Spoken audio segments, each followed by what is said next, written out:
what I want to talk to you about is what we have learned as a group, defend public education now in a struggle. And one thing that we have learned is to bring down these issues that we all understand regarding what is happening in the world and in this country. We know that this charter school movement, you know that it really, this aggression, this attempt to take over the education system dates back to the beginning of the last century with the Taylorization of not only the factories producing goods, but also the factories producing knowledge, the factories forming and informing consciousness. We know, jumping a few decades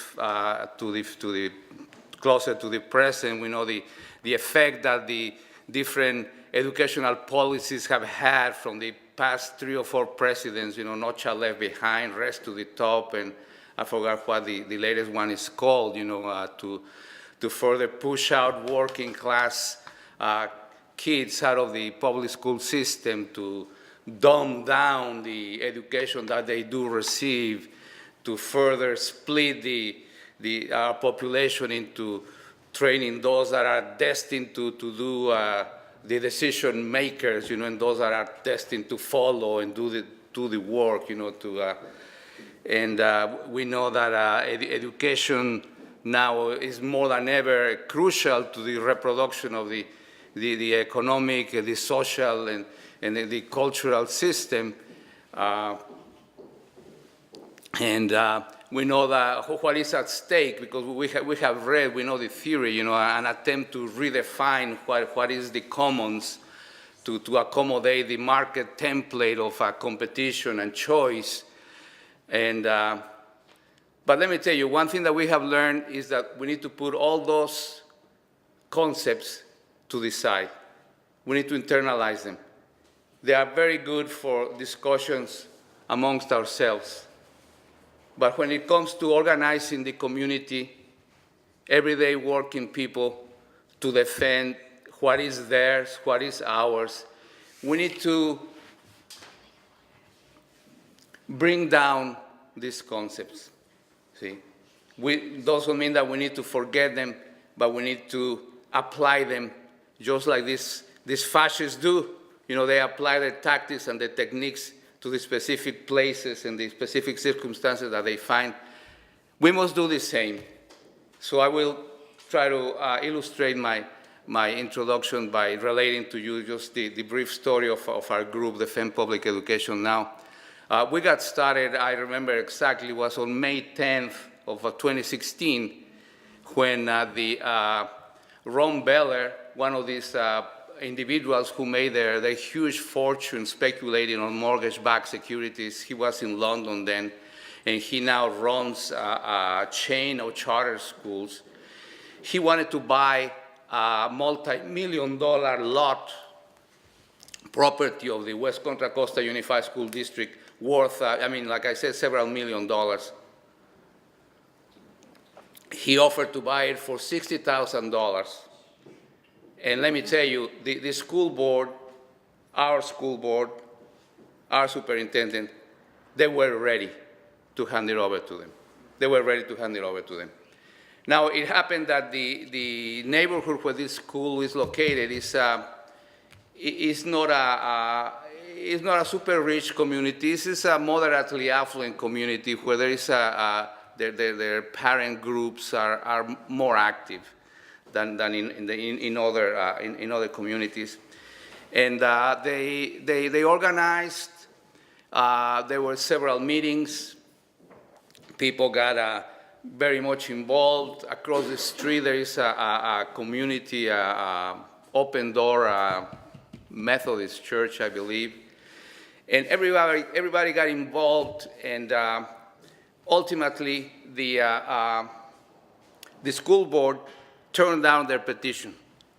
See, but they didn't get involved on the issue of democracy. because charter schools are definitely anti-democratic. See, they didn't get involved around the issue of, hey, they are trying to redefine the commons. We totally reject this neoliberal template that they're trying to impose on the whole of society. We don't approve of their concept of choice and competition. No, it wasn't like that, okay? They got organized around issues like traffic. Hey, people, man, this new school, this charter school that is going to come here is going to just, hundreds of kids here, their parents are going to come and they spoil our neighborhood, and this is going to choke the streets, and that's awful, and we don't want that. See? I'm sure some of the parents knew, because we had conversations with them, they knew what we were talking about. See? They knew what we were talking about. And they knew why we couldn't talk about those issues in public forums. And even if we did, we tried sometimes, we didn't get much, much feedback from the people. Okay. So and we took that lesson to heart. We took that lesson to heart. And just to make this a brief presentation, I will relate to you the latest. First, I will describe to you for your information the conditions in our district. Okay, we have a very large district that has six cities of very different socioeconomic backgrounds, each city. And we have also 13 charter schools. Okay, 13 charter schools that have approximately around 5,000 students enrolled. Guess what? All the 13 charter schools are enrolled in the one city with the highest concentration of low-income students, Latin American students, and African students. That is no coincidence. Absolutely no coincidence. It's by design. These charter schools are headquarters in New York, Boston, everywhere in the country, and they do have their maps, and they do have their strategies, and they do know where to go, where they can go, okay? But we also know what we are doing, and we learn our lessons.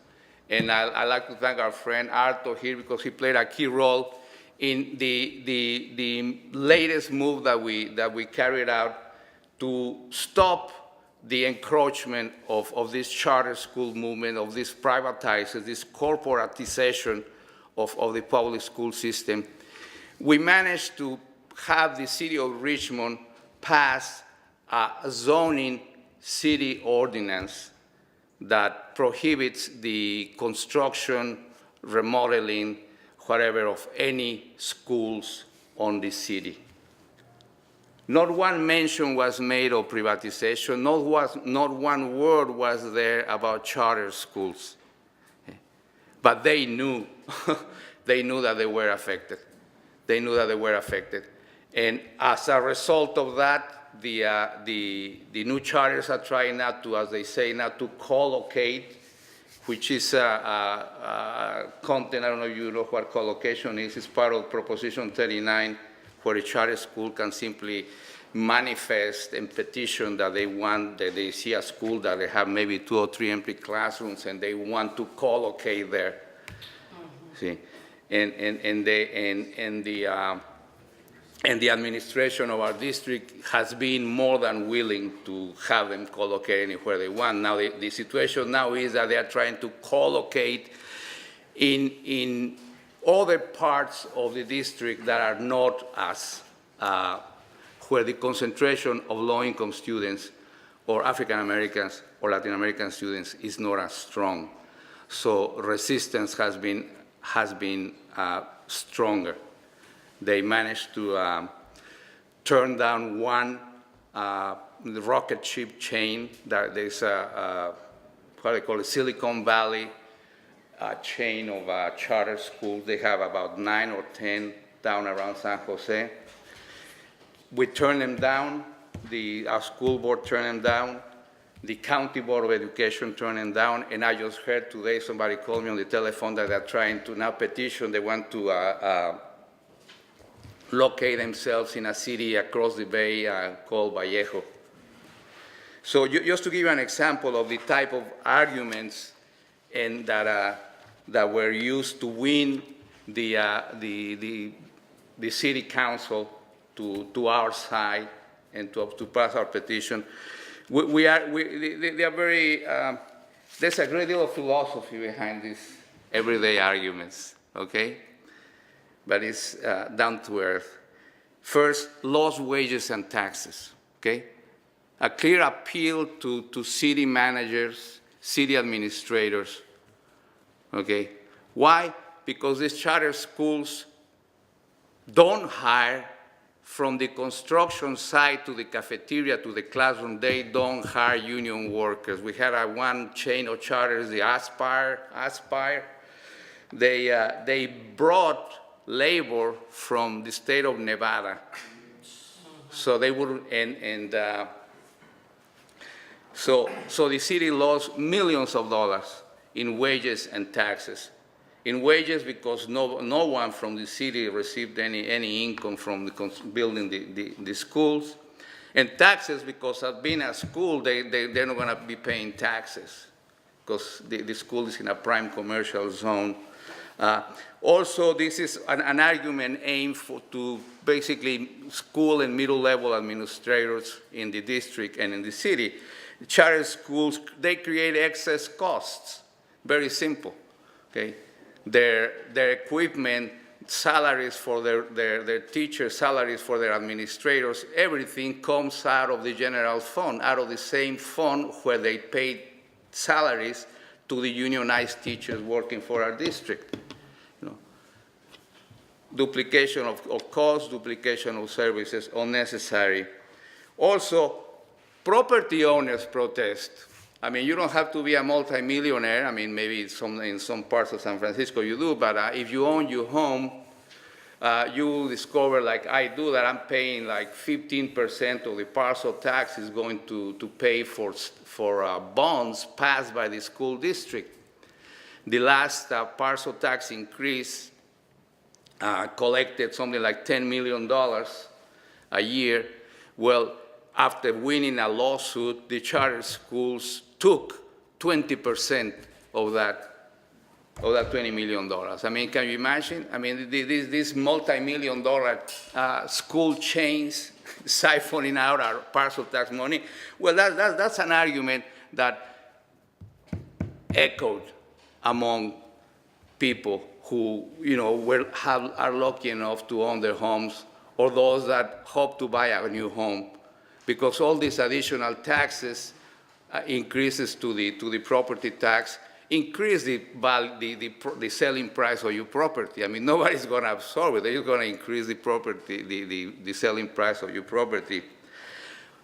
Another one that is coming, but just the threat of it mobilize parents like you have no idea, is the threat of school closures.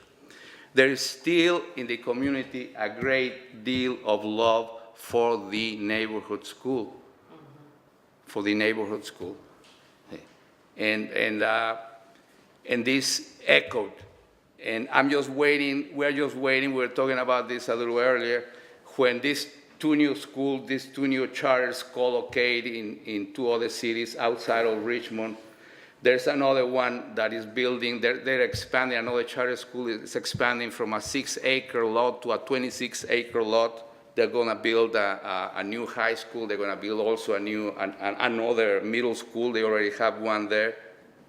Some of our schools will have to close because their 2,000 students that they project that will be enrolled are going to come from our schools. And so we are getting ready for that eventuality. And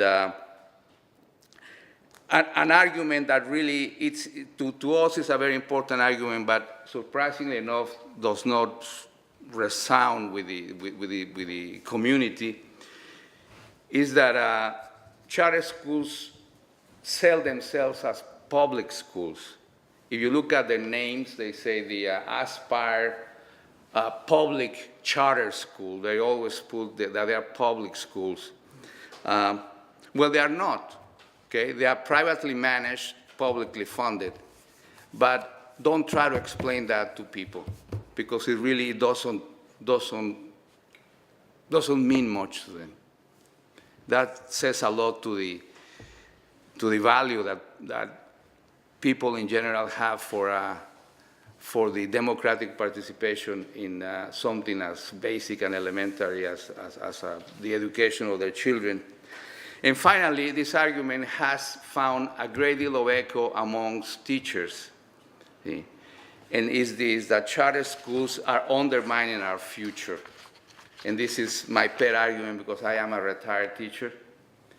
And all the